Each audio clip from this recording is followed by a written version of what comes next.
Yes, I didn't have a passport, but it wasn't a disadvantage, but an advantage.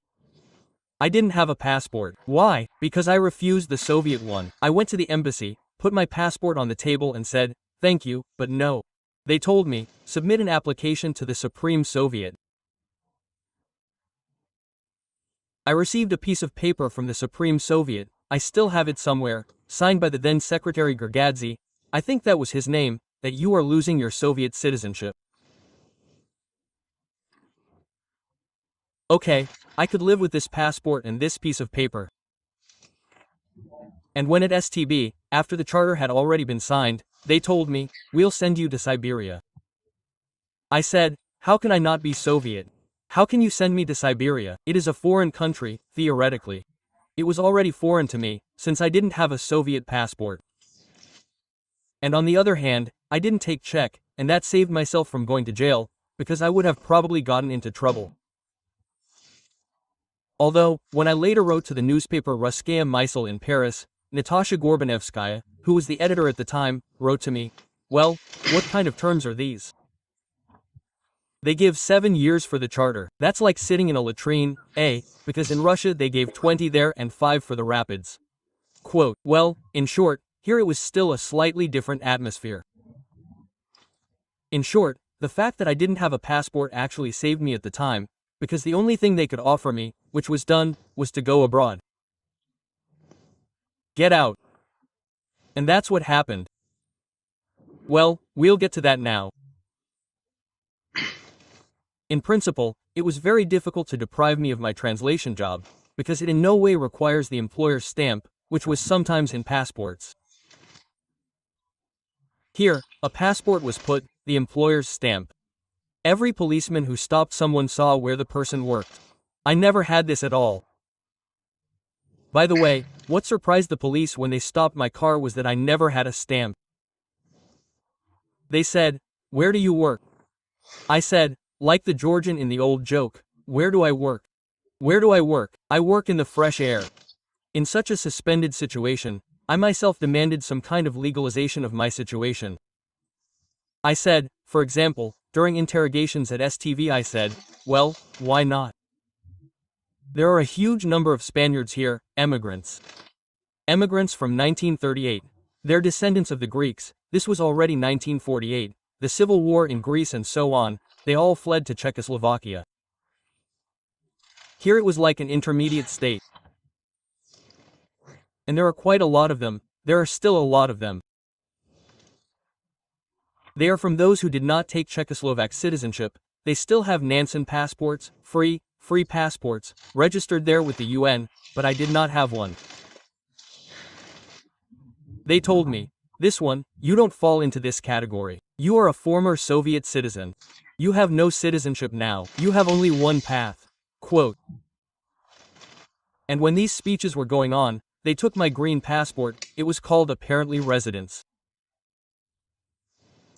Apparently residence here. And they pierced it in front of me and said, invalid. That's it. So it turns out that get out of here. But this was already the time of 79 80th. 80th, yes, when they already, began to carry out an operation called the SA Nation, that is, purification. Purification, a Latin word, purification from the Chartists or from the opposition. So, then, within the framework of this Operation Assassination, a large number of oppositionists, Chartists, left the country for different countries. But there was one channel. I had an entry visa through the Swedish embassy. I received an Israeli entry visa, but I did not use it, because then one channel opened, I like it quite a bit. It was a channel to Austria. The state of Austria during the time of Bruno Kreisky, who had good relations with Czechoslovakia, he always came from here, from Moravia. So they offered the Czechoslovak government, yes, what are we talking about, my God, how many of these oppositionists there are in the country, thousands of people. We will take them. They are all quite active members of society. And this channel was used. You can't think that anyone who wants to can just say, I am a signatory to the charter, I want to leave. No, the Austrian embassy made an unwritten request to the secretariat of the charter. It was on houses, in apartments. The charter, from the very first moment of its existence, it is also important to understand, introduced the institution, and, yes, even to translate not just speakers in Czech, it means log speaker. This is actually a press secretary, but not one, but three. There were always three press secretaries, one vouched for the other. One was imprisoned, came from below, a new one rose, yes, a person who took on everyone. All the press secretaries were imprisoned over time, but they were imprisoned, they received 6 months or 2 years there, they left and continued again. That's how it was done. But the press secretaries could certify the charter document. The charter was, by the way, very fruitful. Anything was done there.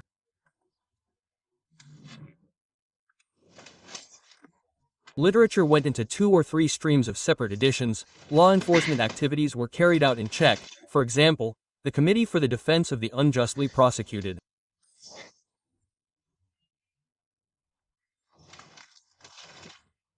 There was a committee known all over the world that reported names, terms, everything without noting what the police did with them, what colony he was in, what he was missing, and so on.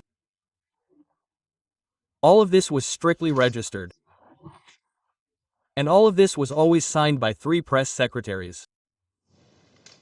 If one was in prison, I repeat, during the day a new person would be nominated, and they would sign, certify.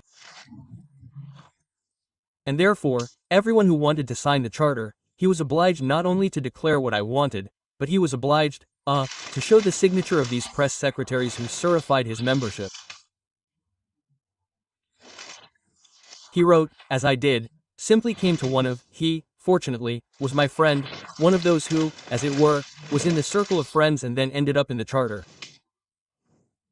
A former communist, too, well, a profound reformer. I came to his home, wrote or already had at home a prepared statement that I shared the goals, guidelines, and so on. He assured me that he saw me personally, that I told him personally, because there are many provocations, perhaps, by a provocateur. In short, this institution of party press secretaries gave and transmitted, firstly, to free Europe, to the West, and, secondly, to the embassy everything. Therefore, the Austrian embassy, if a person came there and said, I want to go to Austria through this line and channel. He said, submit an application, we will contact the charter secretariat in the meantime. And they told him, yes, we have a list, his name is here now. It was immediately heard in the evening on Free Europe. So everything was certified. Therefore, when I left for Austria, they were already meeting me at the border, they had their own list. Aha, you go through this line, great. You go there and there, to such and such an address in Vienna. In 3 days you get asylum, political asylum. That is, all this was set up perfectly. And therefore a large number of these specialized bodies of the charter, they allowed in 89 to lead this revolution. There was a huge experience of such deep structuring, I would say. They were told, but some religious associations demand their rights. So they have been with us for 10 years, we have been publishing them for 10 years, documentation. We know everyone by name. It was impossible to come up with something there. Everything was there.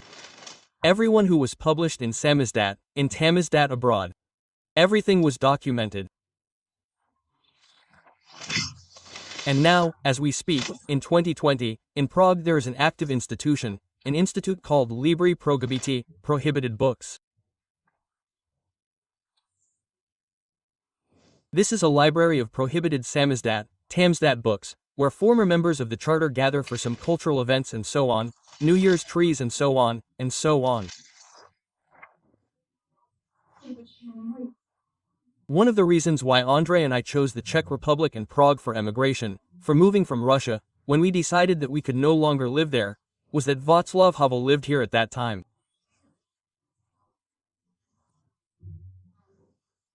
That is, he was first ethically and aesthetically. It is also a very important point that he lived here recently, when there was a rally, when there was a procession, a march in support of Belarus, when you spoke there. I looked at you and admired you. That is, this is some kind of school of such nobility, such internal aristocracy.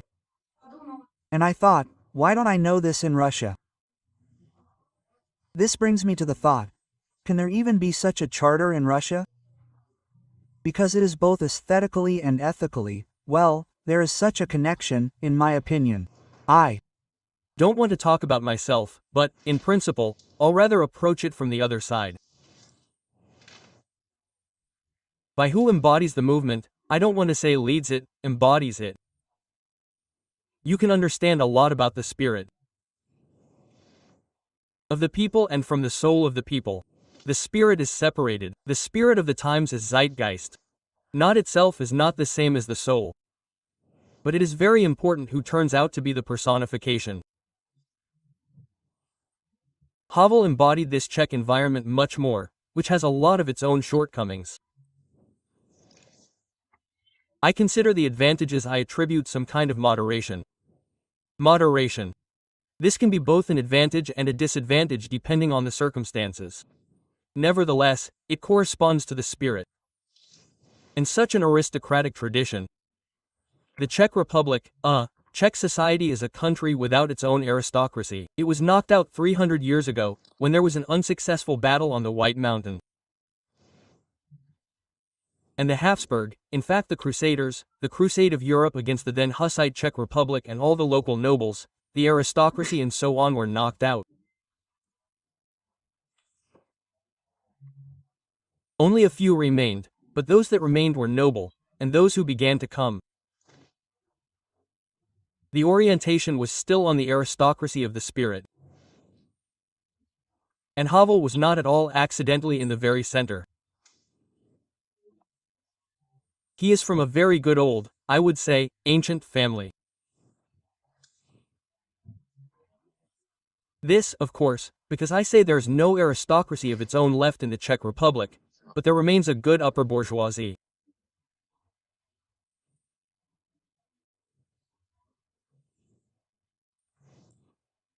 And this was the family of Václav Havel, his grandfather, his uncle, who founded the Borondov Film Studio and was one of the first producers of all Czech cinema of the 30s.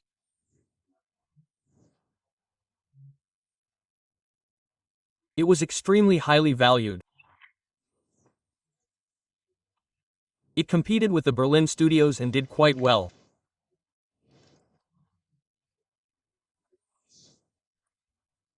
So, he is simply dressed by a wonderful architect, who built a semi-modern Prague in the Art Nouveau style, the modern society. In short, I think that this is not accidental. There are no accidental coincidences in history. One leaves such an imprint of his spirit, and the other leaves such an imprint of his spirit. Of course, Václav Havel was far from accidental. I am not even talking about the fact that he was in the opposition almost all the time. He was unable to get a higher education precisely because his entire family was in the opposition. His uncle, the founder of Berondov, was forced to flee the country, and he did not get an education, could not enter the university despite his obvious abilities. However, our certificates or diplomas determine, as they say, the height of the flight. Of course not.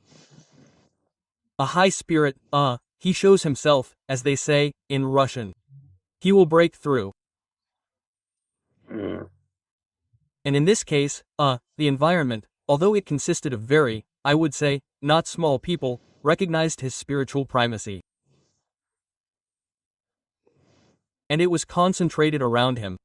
This, you know, one can say, this is such a beautiful, pathetic idea. One can say, well, after all, it was realized, it turned out to be pragmatic. He became a kind of center of attraction for many, having as partners and friends the greatest philosopher, say, Jan Patočka, who died shortly after the charter during interrogation at STB, the former Minister of Foreign Affairs, the best writers and so on, the only writer, a Nobel Prize laureate.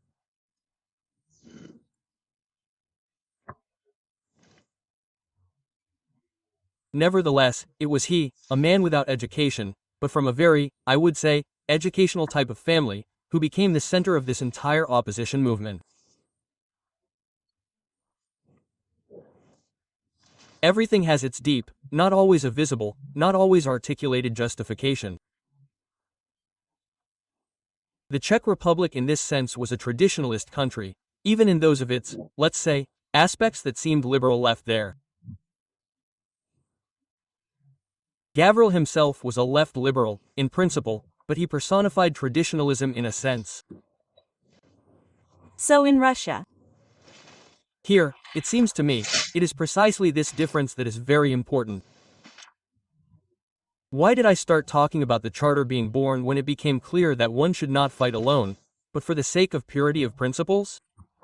After all, how did the struggle go? We have such principles. We are Catholics, let's say. We cannot sit at the same table and sign one document with communists, yesterday's, today's, it doesn't matter, people with a completely different idea.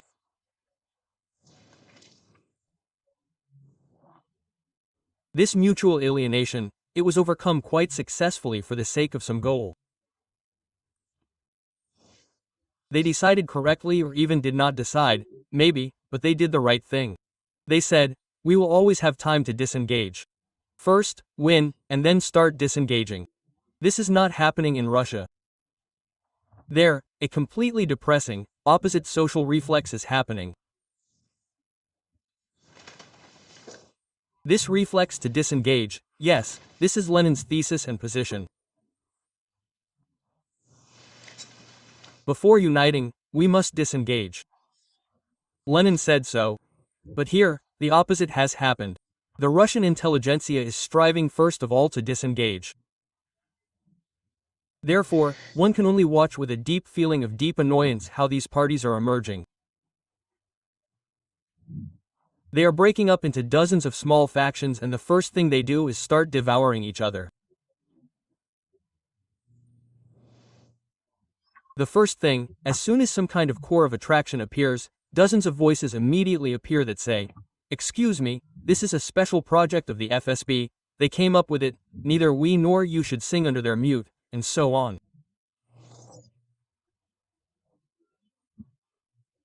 As a result, 10,000 centers of resistance that do not become a core. There is no core of some single whole around which one can unite. This feeling is missing. Spiritual hierarchy, when a person would say to himself, "Sorry, we'll sort this out later." This is a high-flying man, an aristocrat of the spirit, as I say.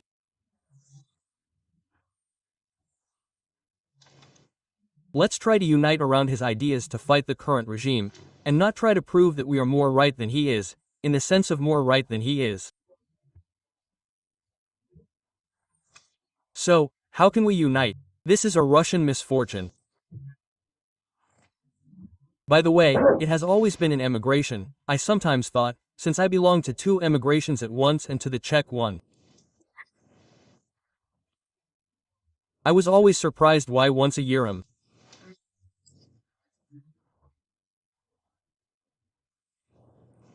The cream, you could say, the top of the Czech emigration. The emigration is large, it is hundreds of thousands of people, but from Europe, from America, from Britain they come to a small village in the east of Bavaria. The village was called Franken, where the annual meeting of the migration was held.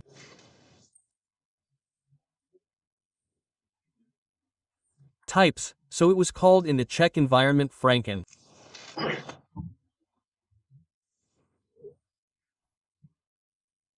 People of the most different, I would say, social faiths and different cultural, all the well-known, let's say, Czech magazines and publications gathered were represented there and held such a brainstorming.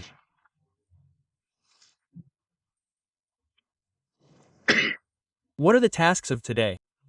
What should we do? What should we fight against? With whom in the Czech Republic itself should we unite? There was a fruitful discussion. And I asked myself questions, asked them of my Russian brothers. Why is it impossible to unite Russian immigration? There is not a single such common forum, not a single one. Russian immigration is multi-million. If not in Europe, then in America. There were magazines, there was a continent, there was Paris, there was something. Why can't we gather them, talk about what unites us, and not what divides us? It didn't work. It never worked. There was no such cultural institute as this Franken. Every year in the fall we gathered there, it wasn't necessary. There were sections, there was a normal organized conference with great interest.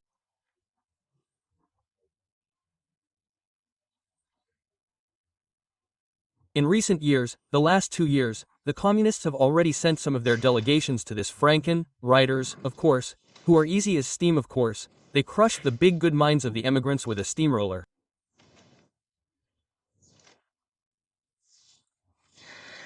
But nevertheless, there were no Russian ones. But why? What does this reflect? What does this even say? Why was it never? And it doesn't work now. Not a single forum was successful. Everyone immediately broke up, separated into some parties, a ray of light in the dark kingdom, but no one could find any common language for a common struggle. This is what always amazed me, I would say, unpleasantly. This does not mean at all that, having returned after the revolution, which is generally a separate conversation, how it went extremely organized, you understand, a revolution, when the regime changed and the system fell, during which not a single shop window was broken. In general, there was not a single shop window, as they say, no one was punched in the face. Although it was then, according to those times, now this record has been broken long ago, but then it was absolutely record-breaking.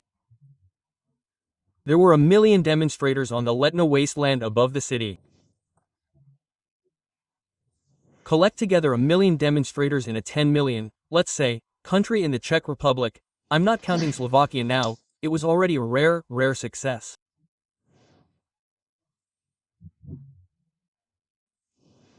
And again, with 1 million people, no one, not a single unpleasant person got their fist shoved in the face. Everything was just decorous. Between the demonstrators there were paths along which, these ambulances, as they are called, drove. If something was needed, when someone fainted, a hand was raised there and doctors drove up there and took the person. But all this, you see, it's all self-organization. And it's interesting that it is not necessarily many of the people who organized this and stood there with gavel, let's say, they later dropped out, they went on to live their own lives. Amin has now become the Archbishop of Prague, but at that time he was the moderator of all these, he showed people from the podium, invited them to microphone, he himself said, a good speaker. And when in the first days, these days, I talked to him, his name is Václav Malj, I said, well, you can become a minister, Václav, you can become a minister of anyone now. You tell yourself what you want. Quote, he says, I want to be a pastor. And over time he became an archbishop, but, in principle, he became a normal clergyman. Others there went into culture, returned to culture. Many of the cultural artists returned to culture. Only people who really felt this political itch in themselves, they went into politics. And these are not necessarily those who made the revolution then. All the countries of Eastern Europe broke out. How did they really look at what was happening in the Soviet Union in the Czech Republic? Did they believe that Russia would break out, or was it known in advance that it was doing something wrong? No, to tell the truth, firstly, perestroika began under communism, under a totalitarian system. Gorbachev came in 85, 86 and did not yet know, as they say, whose he was, from whose company. Well, of course, I didn't know. His first speech praised Stalin, not the first, but one of the very first. Well, in short, then it turned out that he was a reformer after all, and the Czechs, of course, looked at him with great hope. It must be said frankly that they were even mistaken, But like the Russians, many were mistaken, because they thought that the day had come after all. This is our revolution and democracy is approaching. They perceived perestroika, on the contrary, as a colossal help and support in their reformist aspirations. After all, it was not clear to everyone that it was not the ossified version of communism that was collapsing, but communism in general as an idea that was collapsing, that no one needed it. This became apparent over the course of literally several months, because former communists, even reformers, entered perestroika, and then the Velvet Revolution with the idea that they would still continue the noble cause of building socialism with a human face. Well, yes. The fact that socialism with a human face began to be ridiculed literally in the first weeks and months was completely incomprehensible to them, because after all, they spent a lot of time in the opposition, and their artists were, let's say, but they still hoped that socialism would return, not something else, but the right socialism, and history, the social movement, completely, like a steamroller, ran them over. But the same thing, in general, happened in its own way in Russia. Some imperial inclinations of society were preserved there, but not purely socialist, not the ideals of communism. Well, in general, by and large, terrible things came. That is, in '91, there were hopes that Russia would nevertheless free itself and go like the Czech Republic, like Poland, and East Germany. What would happen there? It would break free and there would be some real reforms that would give people, well, a different life, some kind of democratic system. And suddenly we are dealing with such a monster now. When, at what moment do you start counting from? Yes. There was no moment of triumph of democracy, it did not exist. There was a moment of collapse of the old system, painful, complex. There was a moment of some shoots and some growth.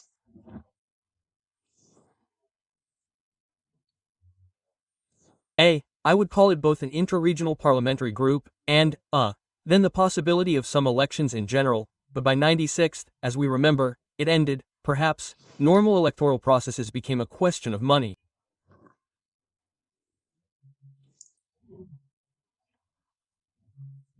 And most importantly, unlike the Czech Republic, which was actually the first slogan was back to Europe, back to where we have always been, where our place is, our natural place. What place will it be? On the outskirts or in front? The Czechs have always been and are now confident that they will still return to the places where they have always been. It was the 10th most prosperous country in the world. Then it later moved to 40 to 44th place under the communists, but it was, so to speak, in the top 10 most prosperous countries in the world. And the Czechs wanted to go back there. They did not invent some new utopia for themselves, some utopia. And the Russians, not having such an opportunity, because where to go back? Back to Europe. It is difficult. The Russian fate is tragic, because there is no truly Russian idea. It always degenerates into an imperialistic idea, into the idea of suppression, into the idea of domination, and so on and so forth. This is one of the great tragedies. But now I do not want to delve into any philosophical jungle of European, Eastern European, Central European, and Czechoslovakia and the Czech Republic have always been a Central European country. This is the concept of Middle Europe, Central Europe, which includes not only the Czech Republic, Hungary, Austria, Northern Italy, Southern Germany and so on, Central Europe. The Czech Republic wanted to go back to where it was their right. It is simpler, much simpler than to find yourself at a crossroads and decide on the geopolitical, economic collapse of everything and build longer. And it is difficult to privatize, because privatization can only be predatory, barbaric, bandit. No, because there's no restitution, no one to return it to. The Czech Republic was successful because everyone was still living, the descendants were living. I am the grandson of the grandmother who owned this plant. In short, the original oppositions were completely different. And the Czech idea was different in this sense. It was the idea of returning to, the ideals of the First Republic. And where should Russia return to what ideals? It is very difficult. And it is still floundering, unable to find the idea of its statehood. Putin promised, but to find something, but did not find it. And everything that he proposed, everything degenerated into some kind of complete nonsense. And all these ideas of the Russian world, which far exceeds the borders of Russia, for some reason it turns out to be the Russian world in Karlovy Vary, and somewhere in Poland, and in Germany, where Russians live. Well, that's complete nonsense. And the idea of Novorossiya, which was supposed to cut Ukraine off from the sea. All these ideas ended in complete collapse, and nothing came to take their place. And the idea of a white czar cannot be restored now. There will no longer be countries interested in having a white czar over them. That's how it happened in the past. For those who don't know this, I'll say that all Slavophilism as a movement originated right here, in the Czech Republic. In the Czech Republic, in Slovakia, among the Austrian Slavs, that's where the concept of Slavophilia arose. Russia simply later used this concept politically. So, in this sense, it was much easier for the Czechs. Russia didn't have an idea of its own state. I want to ask you, as an intellectual who has thought about this, naturally, a lot, what is the very seed of horror and fear in our time? I'll explain what exactly I mean. That's all turned upside down. Where is good, where is evil, no one understands anymore. Well, this is called the era of postmodernism, post-truth. This no longer works for normal people who are at least somehow capable of thinking. This also does not work anymore. That is, what is happening to humanity now? Where is the basic empathy? Where is the basic attitude towards a person? Well, I don't know, as towards a person. You ask literally tricky questions, because you ask questions that have no answer, because there are no people who are able to answer them. There are no such people. Note that there are no great philosophers now. In Russia this does not work, no, as they say, does not jump higher than Dugin, for example, and in the Czech Republic there are no people like Patočka, and in Germany there are no people like Adorno, and in France there are no philosophers, and in America too. That is, this is a very difficult question concerning all of humanity, its present and past. Those human relationships that for us were, reference points at all, they simply do not exist.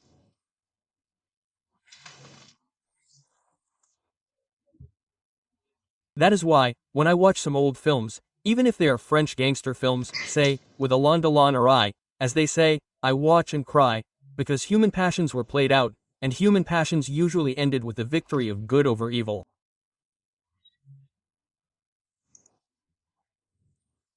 It is like an American Western, it is all a children's fairy tale for adults, where good must win. Otherwise, why talk about something where evil wins? But, unfortunately, this world no longer exists. And I simply cannot answer your philosophical question now. The world is radically shrinking in our perception. That is, the world on the surface is expanding, as if some explosive force of it. And in our understanding, in our heads, it is shrinking, becoming smaller and smaller and smaller. We are already beginning to understand only what is happening to us in our city, in our country, and then in our city, and maybe even in our home. That is, it is shrinking in its reach, like in our ability to reach and reach this world. It's shrinking. So I can't. This is a huge conversation that humanity needs to have and isn't having right now.